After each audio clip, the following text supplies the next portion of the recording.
मध्यकालीन भारतीय आर्य भाषा और आधुनिक भारतीय आर्य भाषा। प्राचीन भारतीय आर्य भाषा का समय 2000 ईसा पूर्व से 500 ईसा पूर्व तक। इसके बाद मध्यकालीन भारतीय आर्य भाषा 500 ईसा पूर्व से 1000 ईस्वी तक, 1000 ईस्वी। आधुनिक भारतीय आर्य भाषा का समय है 1000 ईस्वी से अब तक। यानी भारतीय आर्य भाषाओं को हम 3 भागों में बांटते हैं। प्राचीन भारतीय आर्य भाषा, मध्यकालीन भारतीय आर्य भाषा, आधुनिक भारतीय आर्य भाषा। अब हम आप पढ़ेंगे सबसे पहले भारतीय यानी प्राचीन भारतीय आर्य भाषा। प्राचीन भारतीय आर्य भाषा को 2 भागों में बांटा गया है।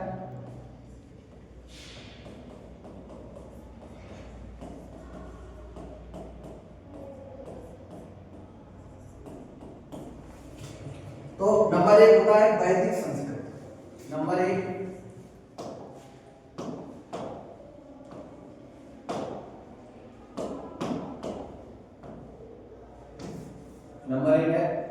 वैदिक।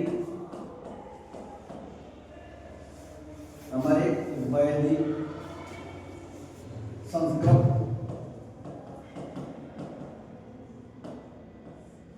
और नंबर 2 है संस्कृत।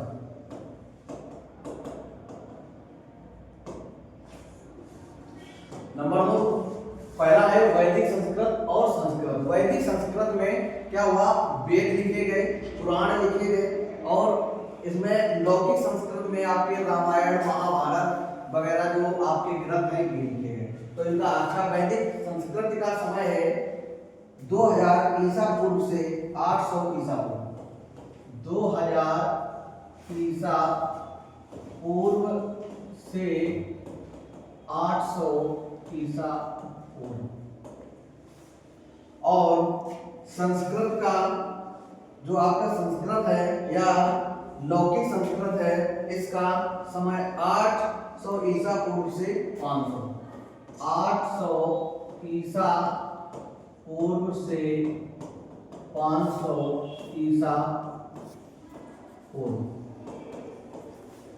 अब देखिए कहीं आपको मिलेगा 1000 यानी 2000 ईसा पूर्व से 1500 और 1500 से आपका 500 यानी 1500 से 500। कहीं 800 से मिलेगा, कहीं 1500 से मिलेगा। ठीक है।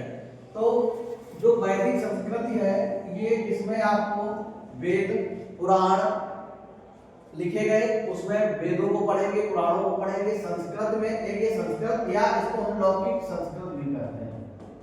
क्या बोलते हैं, लौकिक संस्कृत।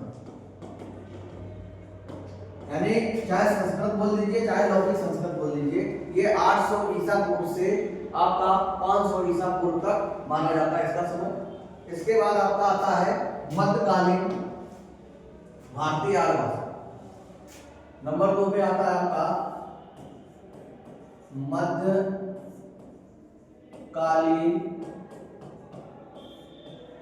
भारतीय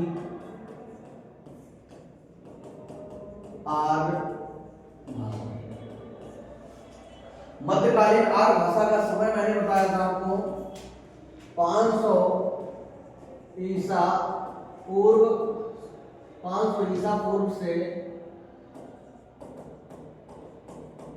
1000 ईस्वी। अब इसको मध्यकालीन आर्य भाषा को हम 3 भागों में बांटते हैं, पाली, प्राकृत।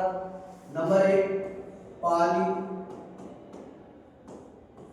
नंबर 2 प्राकृत, और नंबर 3 अपभ्रंश। नंबर 3 अपभ्रंश। इसका समय है 500 ईसा पूर्व से 500 ईसा पूर्व से नहीं, इसका आता है समय आपका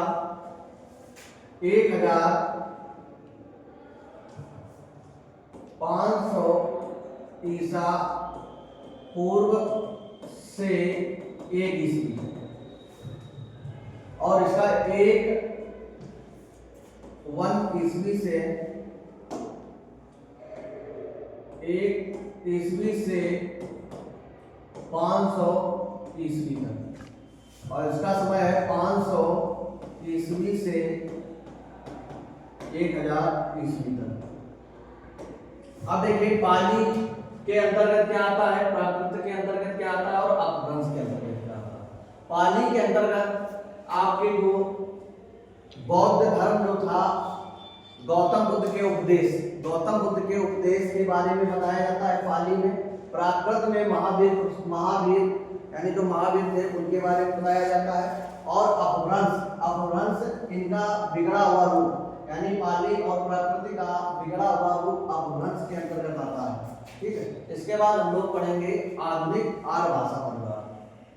आधुनिक आर्य, हमको इतना इसके डीप में नहीं जाना है, जो हमारा सिलेबस है, जो हमारे पुलिस के एग्जाम में आएगा वो यहीं से आएगा और हमारी भारतीय भाषाओं से आएगा।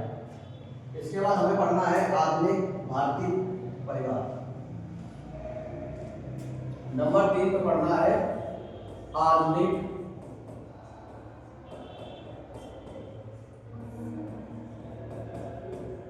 भारतीय आर्य भाषा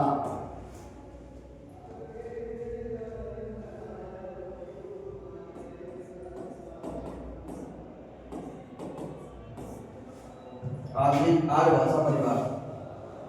और आधुनिक आर्य भाषा में हम अपभ्रंश के बाद अवहट्ट पढ़ते हैं, अवहट्ट भी उसी के अंतर्गत आता है। और आधुनिक आर्य भाषा परिवार के बीच में हम ब्रज भाषा और आपकी अवधी भाषा, इसके बाद खड़ी बोली, इनके बारे में पढ़ेंगे। और यहीं से जो हमारे आधुनिक भाषा परिवार होते हैं, ये 3 प्रकार के होते हैं। तीनों प्रकार एक बार दोबारा से हम आपको दिखाते हैं। ये आता है भारतीय आर्य भाषा परिवार, एक बार रिवीजन करेंगे। यानी प्राचीन भारतीय आर्य भाषा परिवार 2000 ईस्वी ईसा पूर्व से 500 ईसा पूर्व। मध्यकालीन भारतीय आर्य भाषा परिवार 500 ईसा पूर्व से 1000 ईसा पूर्व ईस्वी तक। आधुनिक आर्य भाषा परिवार में 1000 ईस्वी से अब तक। इसके बाद दूसरी स्लाइड में चलेंगे। दूसरी स्लाइड में है प्राचीन भारतीय आर्य भाषा परिवार को 2 भागों में बांटा गया है। वैदिक संस्कृत का समय है 2000 ईसा पूर्व से 800 ईसा पूर्व। संस्कृत या लौकिक संस्कृत में 800 ईसा पूर्व से 500 ईसा पूर्व तक। इसके बाद आगे पढ़ेंगे मध्यकालीन भारतीय आर्य भाषा परिवार 500 ईसा पूर्व से 1000 ईस्वी तक। इसमें 3 भाषाएं पढ़ते हैं, पाली, प्राकृत और अपभ्रंश। इसके बाद आधुनिक भारतीय आर्य भाषा परिवार, इसका समय आपका दिया है आधुनिक 1000 ईस्वी से अब तक। आप इसके आगे कल पढ़ेंगे।